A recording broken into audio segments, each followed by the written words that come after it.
Welcome to Keiser Voices, the story of success, brought to you by Keiser University Graduate School, here where the academic world meets personal triumph.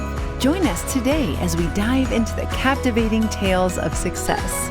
With us today, we have Marquissa Williams. She is one of our PhD students pursuing her degree in industrial and organizational psychology, joining us live from Philadelphia. How are you doing today? I am great.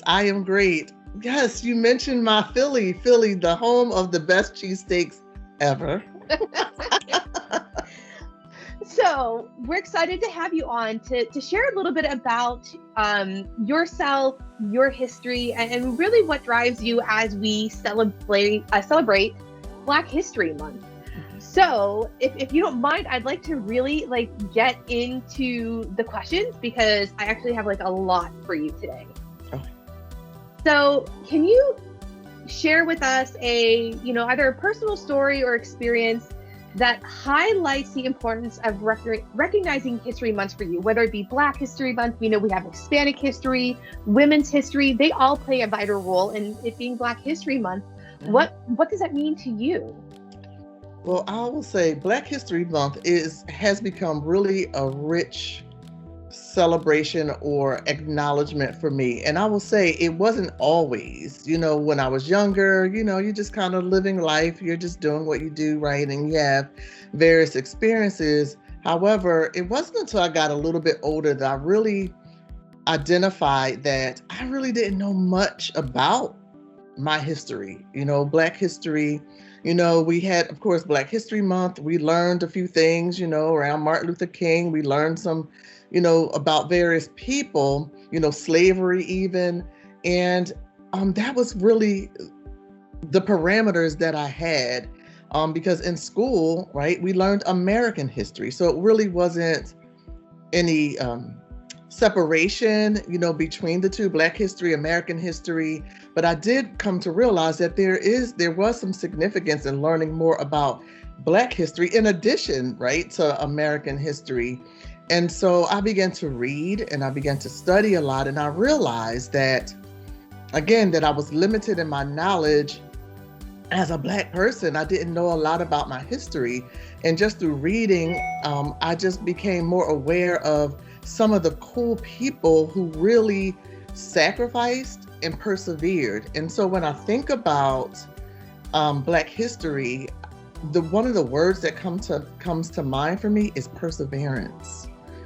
There were so many people who persevered, just through struggling as a Black person, whether they were, men or women, who contributed to some awesome things that we all take for granted, not just Black people, but everyone takes advantage of. And so it was through the reading, through getting understanding, that I started to really appreciate Black history and wanted to tell everybody what I've learned. And if I could share just about a few people that I learned about and are still learning from each and every day. So there was a few, her name is Marie Van Britten Brown. And Brown is my maiden name. I was like, maybe I should do some kind of history check on that, right? That's my maiden name. But she was one of the first women or people who created the first home security systems. I'm like, who knew?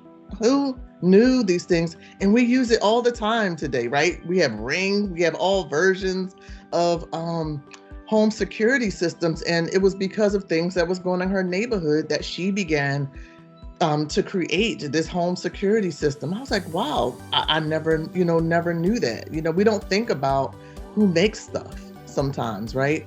And she's part of Black history. And then I learned also about, the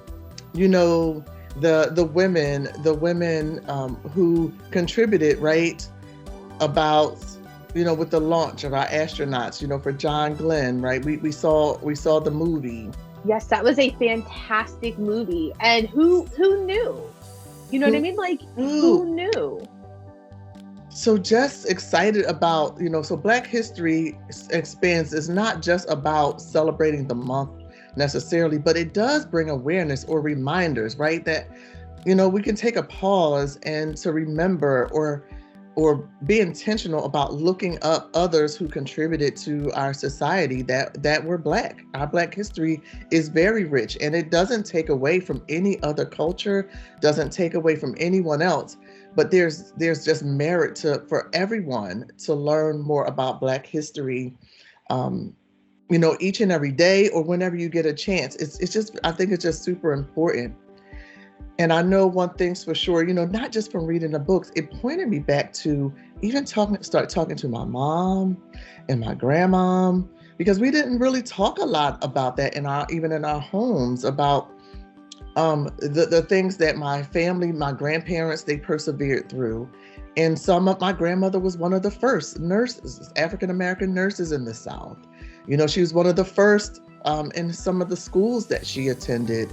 Things like that was just super exciting for me. And I was like, wow, I mean, this is really my roots. It's not just in the books, but there are people in my life who have really made a positive impact in the community. If I could share real quick about my grandma real quick, her name is Velma. I want to hear about her. I mean, she's the first. That's amazing. And you didn't even have to do too much research on that. No, it was asking the question. I just had to ask. And I think that could be a downfall in some of our homes, right? And not just in the African-American or Black homes, but just saying, hey, what did grandma do? What did grandpa do?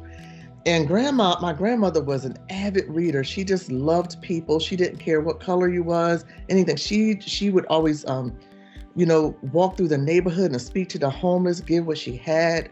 And one of the most memorable things, and I guess it's good and bad, in her passing, that the community literally showed up for her funeral and literally wrapped around the street, wrapped around the block. There was homeless people, white, Black, all kinds of people who came to remember her because she touched her life and she touched their lives in a meaningful way. And the cord that was, or consistent thing was that she treated me like a human being. She didn't care that I didn't have money. She didn't care that I was smelly. She didn't care about those things, and how just her being who she was, touching people as humans and counting them as human beings, touched hundreds of people's lives. So that really impacted me big time. I mean, big time, to know, yes, that was my grandmother who did that, who touched the community, and who these people came and showed up even in her time of death, that they could say kind words about what she contributed to their lives. And so that sparked something in me, like, I want to have an impact on the world. I want to have an impact on people. And so, as I began to learn about my grandmother, my mom also started to share as I'm growing up, like, you were one of the first in a lot of things that I've done, whether it would be in school or things that was happening in the community. She was like, you were always just part of these things. And part of that, I believe it was already in me, right? Because of the heritage, because of the deposits that my grandmother made, because of, all the stories that they had shared with me about her. And it also, as I read about others who started new things and, in our Black heritage, I started to see that there was this perseverance. As I said, they persevered through struggles. They persevered, whether they had money, little money, or a lot of money. They persevered for a common purpose, something that they wanted to pursue in their lives. And so that really pushed me to start persevering in school. Hey, I wanted to start school. I wanted to go to college right out of high school. I was not able to. I actually had my son in my senior year of high school. So I had to delay college. I had to do all those things. There was a lot of delays. However, when the opportunity presented itself, I signed up back for college as an adult, where people say that you can't, or you're too old, or it's too late, right? I started to go back to school, and I pursued many degrees leading up to this one. And I'm seeing how my perseverance has impacted my children and my grandchildren. All of my children have gone beyond high school education. and have wonderful careers, things like that. And they're still thinking about going back. It's this running joke in my house now. They're like, Mom, by the time you finish school, student loans are going to be totally forgiven. It's going to be non-existent. That's all they remember is me being in school and, and being successful in corporate America and things like that. But the perseverance is now influencing my children, is influencing others, even in my workplace. They're like, how do you do all of these things?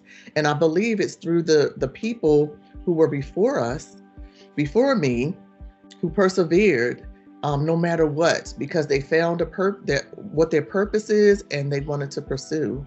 So Black history is loaded for me, if you couldn't tell. No, that's fast. And I love what you said about deposited, right? They left their deposit. And I think that's important to understand, like, it's a deposit, but it's not just limited, right, to any one group of people or things, but we are talking about Black history.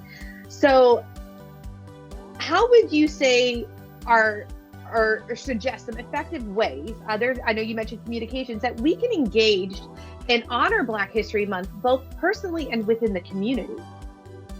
And I think it starts even like what Keiser is doing today, just reaching out to some of us, right? And saying, what should we know? What should we understand? Tell us your story, right? And I think it's all about asking the question without it being weird or awkward, getting past those barriers to say, hey, I just want to know more about your culture. I want to know more. And that opens the door. Offering programs, right? Even in my workplace, we have like employee resource groups, right? For others to, come together as a common community, but it's also open to others who want to know more about Black African Americans, our history. So I think it could be the same for schools. It could be, those opportunities can present itself here. It can present itself in the community. I think that's where it starts. It's just conversation. Starting with just conversation and not making it, weird or awkward. Beautiful.